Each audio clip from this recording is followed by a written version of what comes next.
ধন্যবাদ আজকের এই শোতে আমাকে আমন্ত্রণ জানানোর জন্য। একই সাথে যারা স্টুডিওতে এবং অনলাইনে আলোচক হিসেবে আছেন তাদেরকেও শুভেচ্ছা জানাচ্ছি, দর্শক শ্রোতাদেরকেও শুভেচ্ছা জানাচ্ছি। আমরা যে মুহূর্তে এই আরটিভির স্টুডিওতে বসে আমরা টক শোটি করছি, সেই মুহূর্তটি বাংলাদেশের জন্য অত্যন্ত মানে ক্রান্তিকাল, এবং এটা আমি মনে করি যে অত্যন্ত লজ্জাস্কর একটা সময়ে কিন্তু আমরা এখানে বসে কথা বলছি, যেখানে বাংলাদেশের সদ্য সাবেক সেনাপ্রধান এম এ আজিজ, তার বিরুদ্ধে আপনার স্বয়ং মার্কিন যুক্তরাষ্ট্র তারা একটি স্যাংশন দিয়েছে, তার এবং তার পরিবারকে যুক্তরাষ্ট্রে নিষেধাজ্ঞা দিয়েছে, প্রবেশের ক্ষেত্রে নিষেধাজ্ঞা দিয়েছে। এবং কি সব কারণ সেটা আজকে গত রাতে বেসিক্যালি বাংলাদেশের সময় যখন রাত 2টা বা 2:30 তখন তারা সেখানে মার্কিন যুক্তরাষ্ট্রের ওয়েবসাইটে স্টেট ডিপার্টমেন্ট সেটা মানে প্রকাশ করেছে।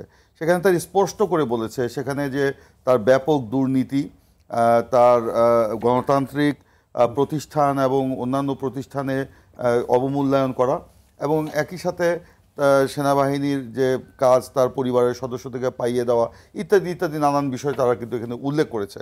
এবং সেটা বাংলাদেশের জন্য অত্যন্ত লজ্জাস্কর বিষয়। আমি মনে করি বাংলাদেশের ইতিহাসে মনে এই প্রথম যে বা আমাদের এই সাবকন্টিনেন্টেই বোধহয় এই প্রথম আমার কাছে মনে হচ্ছে যে এই সেনাবাহিনী প্রধানের বিরুদ্ধে এরকম একটি অভিযোগ আসলো।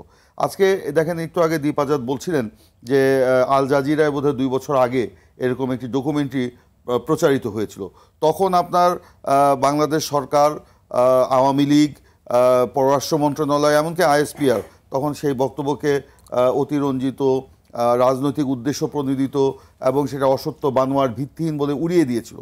কিন্তু সেই প্রতিবেদনটি কিন্তু দেশ বিদেশে ব্যাপকভাবে আলোচনায় ছিল। সেই প্রতিবেদন ধরে সরকার যদি তদন্ত করত তাহলেও তো একটা কথা ছিল। সরকার তদন্ত করেই নাই, বরঞ্চ রাজনৈতিক উদ্দেশ্য প্রণোদিত বলে সেখানে মানে উল্লেখ করা হচ্ছে। সেই প্রতিবেদন ছিল all the prime ministers ban, যেটা মানে শিরোনাম ছিল, এবং সেখানে দীর্ঘ প্রতিবেদন। তো সেখানে দুর্নীতির কথা আছে, স্বজনপ্রীতির কথা আছে, সব বাদ দিলাম।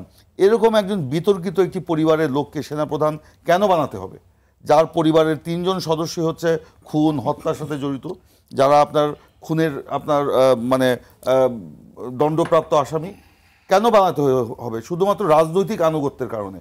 আজকে তাহলে কি দেখা যাচ্ছে? সেনাবাহিনীর মতো একটি নিরাপত্তা বাহিনী যেটা রাজনৈতিক পরিবারের দায় তিনি কেন নেবেন? অবশ্যই নিতে হবে।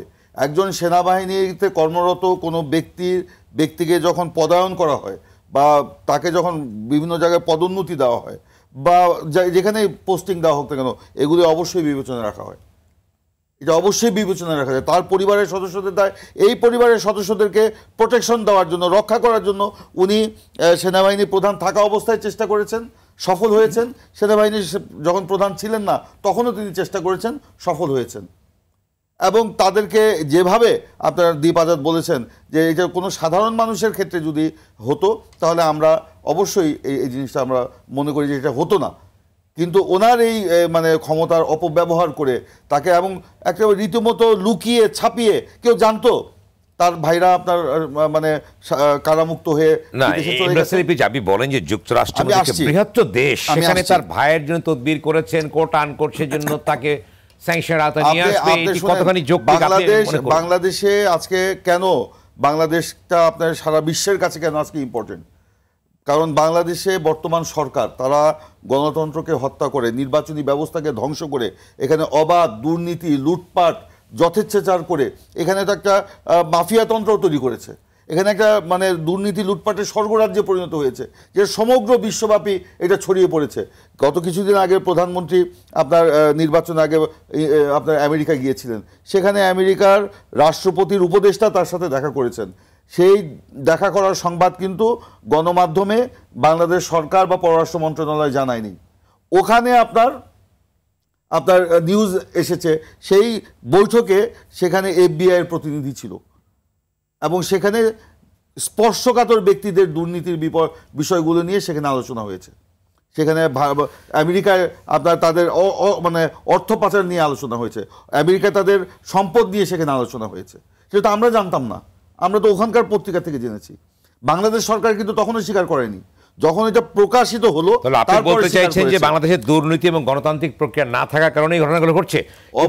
প্রিন্স, আপনি লাইন শেষ করি, একটি তথ্য আপনাকে দিতে চাই। আপনি জানেন যে বর্তমান যে পরিসংখ্যানটি আছে যে পৃথিবীর যত মানুষ আছে তার 8% মানুষ প্রকৃত গণতন্ত্র উপভোগ করে এবং 70% মানুষ কোনো না কোনোভাবে টোটালিটারিয়ান শাসনের অধীনে আছে। অর্থাৎ যে গণতন্ত্রের কথা বলে যুক্তরাষ্ট্র যদি নাই কোথায় পৃথিবীর কোথাও, তাহলে বাংলাদেশ এত গুরুত্বপূর্ণ অবস্থা। আজকে আমি তো বললাম বাংলাদেশকে আজকে সেই পর্যায়ে নিয়ে যাওয়া হয়েছে, জাতীয় এবং আন্তর্জাতিকভাবে বাংলাদেশকে বন্ধুহীন করে ফেলা হয়েছে এবং একটি গোষ্ঠীর বন্ধু করা হয়েছে যে গোষ্ঠী পৃথিবীতে গণতন্ত্র বা মানবাধিকার নিয়ে কোনো কাজ করে না।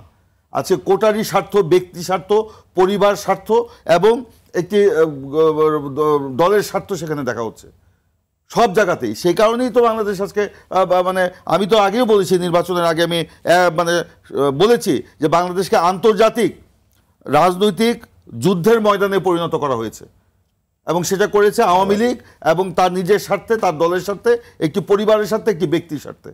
আজকে সেই কারণেই আজকে এগুলি হচ্ছে। আজকে এই যে আজিজ, আমি তো বলেছি তাকে কেন আপনার সেনাবাহিনী প্রধান করতে হবে, এরকম বেনজির তাকে কেন আপনার ইয়েতে করতে হবে, আপনার র্যাবের ডিজি করতে হবে, আপনার পুলিশের আইজি করতে হবে, কমিশনার করতে হবে, একটার পর একটা প্রাইজ পোস্টিং দিয়ে। তার কি দেখা গেল, মানে হাজার হাজার কোটি টাকার সম্পদ তার উঠে আসলো। এই ব্যাপারে সরকার কোনো কথা বলেছে? বলেনি। তদন্ত করেছে? করে নাই। তা আজকে এরকম আজিজ, বেনজির ইত্যাদি ইত্যাদি আওয়ামী লীগের নেতা, মন্ত্রী, পাতি নেতা, উপনেতা, কত লোকের নামে আপনার দুর্নীতির অভিযোগ, গ্রাম থেকে একেবারে কেন্দ্র পর্যন্ত। আপনার তাদের সুবিধাভোগী যারা শ্রেণী, এই যে আজিজ মার্কা লোক, বেনজির মার্কা লোক, এই সুবিধাভোগী আওয়ামী লীগের শ্রেণী, তারা তো দুর্নীতি করে আঙ্গুর ফুলে কলা গাছ হয়েছে। কেন হয়েছে? ওই যে গোষ্ঠী স্বার্থ হয়েছে। এখানে একটা সুবিধাভোগী শ্রেণী তৈরি করা হয়েছে, যে সুবিধাভোগী শ্রেণীকে সুবিধা দিয়ে তাদের উপর ভর করে এরা ক্ষমতায় আছে।